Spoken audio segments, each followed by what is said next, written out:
مرحبا، معكم ضياء من قناة ذا سمارت بورد. اليوم رجعت لكم بالدرس الخامس بالوحدة الثالثة، قسمة الأعداد الصحيحة. طبعا هذا للصف السابع، المنهج الوزاري الإماراتي. مثل ما تعودنا رح أخذكم هلا على الملخص اللي عملته، درس سهل وبسيط. يلا، مثل ما أخذنا الجمع والطرح والضرب، اليوم حناخذ قسمة الأعداد الصحيحة. قسمة الأعداد الصحيحة كتير بتشبه ضرب الأعداد الصحيحة، فإذا ما شفتوا هداك الفيديو لا تنسوا تشوفوه، بيكون بقناتنا. أول شي مثل ما تعلمنا بضرب الأعداد الصحيحة، الموجب تقسيم الموجب يساوي موجب. يعني إذا عنا عدد موجب قسمناه على عدد موجب حيطلع معنا الناتج تبع الجواب، الإشارة تبع الجواب موجبة. وإذا قسمنا موجب تقسيم سالب حيطلع معنا الإشارة تبع الناتج سالبة. ونفس الشيء مع السالب، تقسيم السالب حيطلع موجب.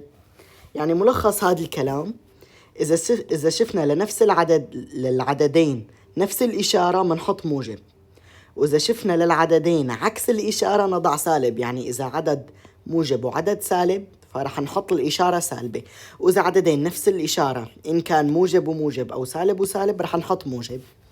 تمام؟ هلا بنفهم أكثر كمان على الأمثلة. جبت لكم هون. بنبلش بمثال A. عنا 20 تقسيم سالب 4. تمام؟ ال20 إشارتها موجبة والأربعة إشارتها سالبة، فنحن بنعرف إنه السالب أقوى من الموجب، أو بنقول مثل ما اتفقنا إنه إذا إشارات متعاكسة فبنحط إشارة سالب، وبنعمل تقسيم عادي. 20 تقسيم 4 كيف بنحله؟ بنقول شو العدد اللي بنضربه ب4 بيطلع معنا 20؟ بنقول 5، لأنه 5 ضرب 4 يساوي 20. صح ولا مو صح؟ صح. فبيطلع معنا الجواب سالب 20. مثال B، عم يقلنا سالب 81 على 9. تمام؟ شو يعني على 9؟ يعني تقسيم 9، يعني سالب 81 تقسيم 9. نفس الشكل مثل ما لنا شايفين، ال81 إشارتها سالبة والتسعة إشارتها موجبة، فنحن بنعرف إنه إذا إشارتين مختلفين بنحط سالب. و81 تقسيم 9 9، لأنه شو العدد اللي بنضربه بالتسعة بيطلع 81؟ بتقولوا لي 9، لأنه 9 ضرب 9 81 بكل سهولة. لا، خلي هذا الجواب. يلا هلأ عنا سي، سالب 45 تقسيم 9. مثل ما حكينا كلهم هدول إشارات مختلفة، 45 سالب والتسعة موجب. تمام؟ فشو بنعمل؟ بنحط سالب، و9 تقسيم 45 بيطلع معنا الجواب 5، لأنه 5 ضرب 9 يساوي 45. تمام؟ هلا عنا دي، سالب 24 تقسيم سالب 4. مثل ما لنا شايفين هون سالب وهون سالب، فهدول إشارات متشابهة، فنحن شو بنعمل؟ بنحط إشارة موجب. و24 تقسيم 4 حيطلع معنا 6، فالجواب موجب 6. إي، عنا سالب 9 تقسيم سالب 3، كمان هون إشارات متشابهة فبنحط موجب. و9 تقسيم 3 حيطلع معنا 3، لأنه 3 ضرب 3 9. هون سؤال اف، سالب 28 على سالب 7، كمان إشارات متشابهة فبنحط موجب. و28 تقسيم 7 4، لأنه 7 ضرب 4 يساوي 28. بس هيك. هلأ عنا هذا السؤال، أوجد قيمة A تقسيم B. تمام؟ إذا كان A يساوي سالب 33 و B يساوي سالب 3. احنا أول شي بنكتب المعادلة اللي هو عطانا إياها، هي نكتبها عادي هون. ها هلأ منعوض مكان ال A سالب 33 ومكان ال B سالب 3 بكل بساطة. فمنقل له سالب 33 تقسيم سالب 3. صارت مثل المسائل اللي حليناها هون، بس بنعمل سالب 33 وسالب 3 لقيناهن شو ليكن، ها نفس الإشارة، فبنحط موجب مثل القانون اللي تعلمناه. و33 تقسيم 3، يعني شو العدد اللي بنضربه ب3 بيعطينا 33. بنقول له 11، لأنه 11 ضرب 33 ضرب 3 عفوا يساوي 33، فيطلع لنا جواب 33. بس هيك. هلا عنا فكرة كتير مهمة كمان، ترتيب العمليات. كيف يعني ترتيب العمليات؟ يعني إذا عنا معادلة فيها أكثر من عملية، يعني فيها جمع وفيها طرح وفيها تقسيم وفيها ضرب، شو بنعمل؟ أي منحل أول؟ هون عنا 4. أول شي منبلش بالأقواس، يعني إذا عنا أقواس منفكها. مثال على الأقواس يعني 3 زائد 2، فأول شي بنعمله هو بنجمع الرقمين مع بعض، لأنه هن داخل الأقواس إذا شايفين معي هون. تمام.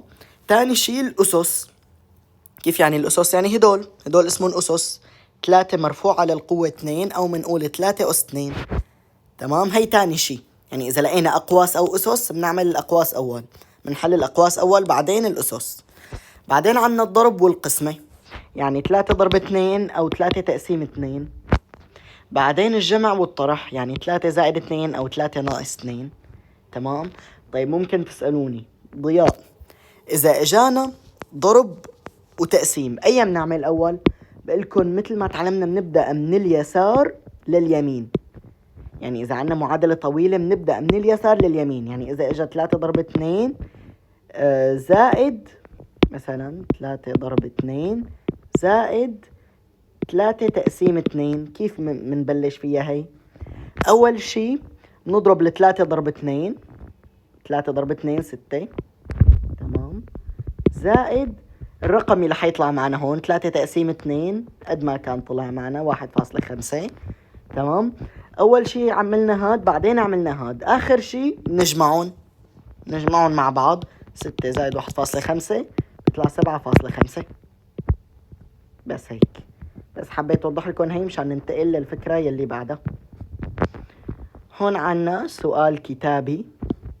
متوسط درجة الحرارة في يناير بالقطب الشمالي في ألاسكا، ما بيهمنا وين، تقدر ب 24 درجة مئوية. استخدم هذا التعبير، تمام، لإيجاد درجة الحرارة هذه بالفهرنهايت. قرب إلى أقرب درجة ثم وضح دلالتها.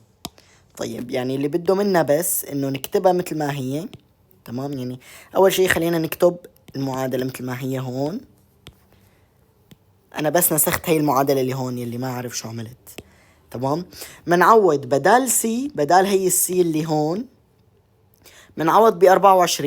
بس هذه اللي كل علينا نعمله، بعدين نبسط يعني نحلها. تمام. خليني أخذ هي هيك على جنب، ما أخذت على جنب مو مشكلة. يلا نكتب 9 والسي قالوا لنا -24. تمام. زائد 160 على 5. بس عوضت سي هون، خليني امحي هي ما بنحتاجها. هلا بس بيهمنا نحل هي. اول شي مثل ما اتفقنا الاقواس، يعني هاد بنحله. شو بنعمل؟ بنضرب. اذا ما كان في هون اشارة ضرب نضرب، حتى لو ما كان في اي اشارة هون فمعناتها هي يعني اشارة ضرب. تمام. هلا بنضرب عادي. 9 ضرب -24 بيطلع معنا الجواب 216.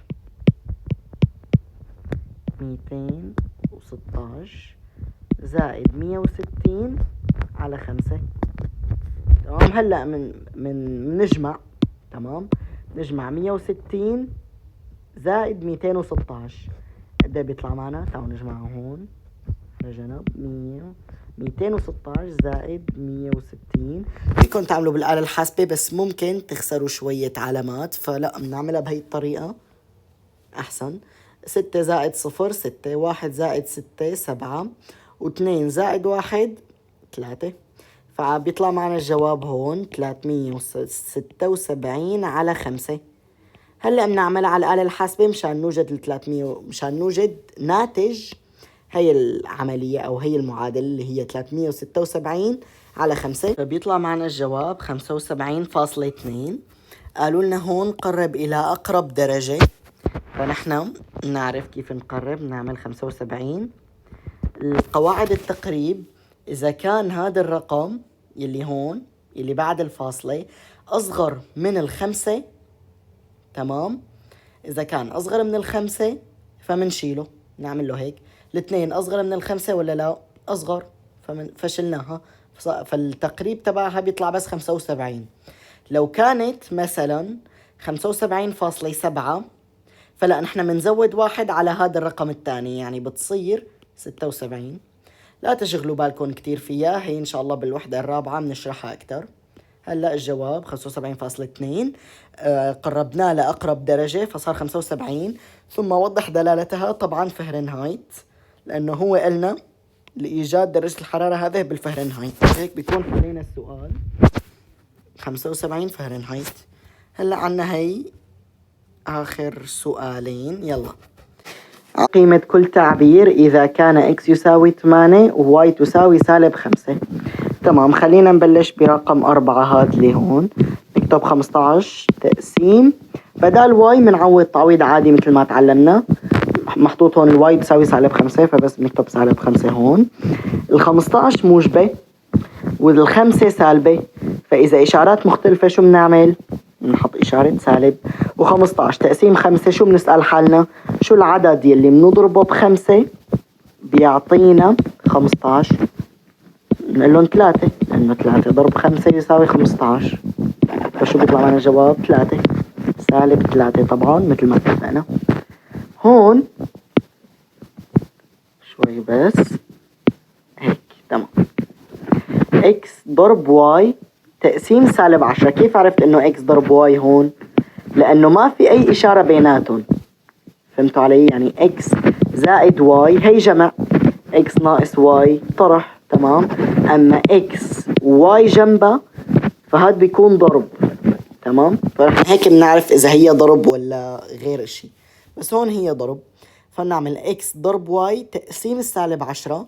فالاكس هي شو؟ 8 ليك هون ضرب الواي -5 تقسيم -10. شفتوا مثل ما كنت عم قلكن هون بالقواعد المهمة وينه؟ هون اجا ضرب وقسمة مع بعض. هلأ فشو بنعمل؟ منبلش من اليسار لليمين. يعني أول شي منحل هي المعادلة اللي هون، بعدين منقسمها. بعدين شوفوا في إشارة تقسيم هون، فبعدين منقسمها لأنه بنبدأ من اليسار لليمين. يلا بنشتغل مع بعض. 8 ضرب -5. أول شي بنعرف لأنه إشارات مختلفة فمنحط الناتج الإشارة تبعه حتكون سالبة. و8 ضرب 5 40. هلأ مننزل التقسيم -10 مثل ما هي. شايفين هون سالب وهون سالب، فشو بيطلع معنا؟ موجب. ليش؟ لأنه الإشارات مو مختلفة، الإشارات نفسها. تمام. و40 تقسيم 10 يعني شو العدد اللي بنضربه ب10 بيطلع 40، بنقول له 4. هيك بس. هلا لاحقوا اكتبوا إذا بدكم تكتبوا لأني حأمسح. 1 2 3. يلا هلا منحل هذا السؤال. x زائد y تقسيم -3. بس منعوض مكان x و y 8 والسالب 5. شو بنعمل؟ منحط هون الاكس منحطها 8 زائد الواي -5 تقسيم -3. شو صار عنا هون؟ احذروا، هون صار عنا معادلة جمع مثل الدرس الثاني إذا أنا متذكر. الثاني نقول إشارة الأكبر ونطرح. مين أكبر، 8 ولا 5؟ شو بتقولوا لي؟ بتقولوا لي 8 أكبر، فمنحط إشارتها موجب ومنطرح. 8 ناقص 5 3. ما في داعي نكتب هون الزائد لأنه أصلا موجبة. تمام. تقسيم هلأ مننزل هي مثل ما هي تقسيم -3. يلا 3 موجبة، هون في 3 سالبة. شو بنعمل؟ موجب وسالب، إشارات مختلفة منحط سالب. 3 تقسيم 3 1. أي شيء إذا قسمناه على نفسه بيطلع 1. هي مهمة كتير لا تنسوها. يعني 10 تقسيم 10 1، مليون تقسيم مليون 1. هلأ هون عنا آخر سؤال وبتكونوا خالصين. يلا، قدر أدنى درجة حرارة تم تسجيلها في ولاية ويسكونسن ب-55 درجة فهرنهايتية. ما في داعي يعني بيزودوا هن كلام، ما في داعي لكل هذا الكلام. استخدم هذا التعبير تمام لإيجاد درجة الحرارة هذه بالدرجات المئوية. تمام، مثل هداك السؤال يلي حليناه منعوض -55 مكان الإف. بس هيك كتير كتير بسيط. يلا 5 بدال الإف شو منحط؟ -55. فمنحط -55 ناقص 32 على 9. بتقولوا لي من وين جبت هدول الأرقام؟ بقولكن ليكها من هون، هي تمام. يلا هلأ بنحل عادي. شو اتفقنا؟ أول شي العمليات، شو أول شي بنعمله؟ الأقواس، تمام. يعني اللي داخل الأقواس نشتغل فيهم. أول شي عنا داخل الأقواس سالب 55 ناقص السالب 32. وهي شوفوا، هي خليني أخذها على جنب هون. هي صارت معادلة طرح من الدرس الثالث. شو بنعمل إلنا؟ نخلي هذا الرقم مثل ما هو، بنجمع المعكوس الجمعي تبع هذا الرقم. شو المعكوس الجمعي تبع 32؟ سالب 32. تسألوني ليش؟ بقولكن لأنه المعكوس الجمعي هو نفس هذا الرقم بس بالإشارة المعاكسة، ومثل ما لكم شايفين هذا الرقم موجب، فحيطلع المعكوس الجمعي تبعه سالب. ليش سميناه معكوس جمعي؟ لأنه نحن نحتاج لحتى نوصل هذا الرقم للصفر نحتاج نفسه بس بالإشارة المعاكسة، يعني 32 مشان تصير صفر، تمام. مشان تصير صفر شو بتحتاج ننقص 32 منها. يعني هي هذا هو الشرح تبعه. بس هلأ ما يكون انتو بالشرح، بدنا نفهم هذا الدرس هلأ. فبكل بساطة صار عنا سالب وسالب، تمام. شو بنعمل؟ بنقول له نفس الإشارة ونجمع، فبنحط سالب وبنحط 55 زائد 32، نعملها هون على جنب. 5 زائد 2 7، 5 زائد 3 8، بكل بساطة، تمام. فهلأ شو بنعمل؟ عرفنا انه الجواب هون سالب 87، تمام. فمنحط 5 سالب 87. طبعا هاد جوابي اللي طلعناه هو بس لهذا الجزء، ها لسه في 5 موجودة ولسه في 9 موجودة على 9، تمام. لسه عنا. هلا بنضرب 5 ضرب السالب 87، يطلع معنا جواب على الآلة الحاسبة 435 على 9. هاد كمان بنعمله على الآلة الحاسبة 48.3، والثلاثة عدد دوري. شو يعني حتضل هيك تزيد. نحن بدل ما نكتب هيك يعني كتير حيكون في ثلاثات، فبس بنحط خط فوق الخمسة، تمام. وهلا هن شو عم يقولوا؟ قرب إلى أقرب جزء من العشرة. نحن هيك قربنا إلى أقرب جزء من العشرة لأنه حطينا فاصلة 3، حطينا الخط فوق 3 لإيجاد. لا وين؟ وضح دلالتها. نحن حولنا من الفهرنهايت للسلسيوس، فنكتب هون درجة سيليزية أو سلسيوس، وهي الدرجة المئوية هون. وبس هذا كان فيديو اليوم. لا تنسوا تعملوا لايك وسبسكرايب وتشاركوا الفيديو مع زملائكم. إن شاء الله أشوفكم بالوحدة الرابعة. مع السلامة.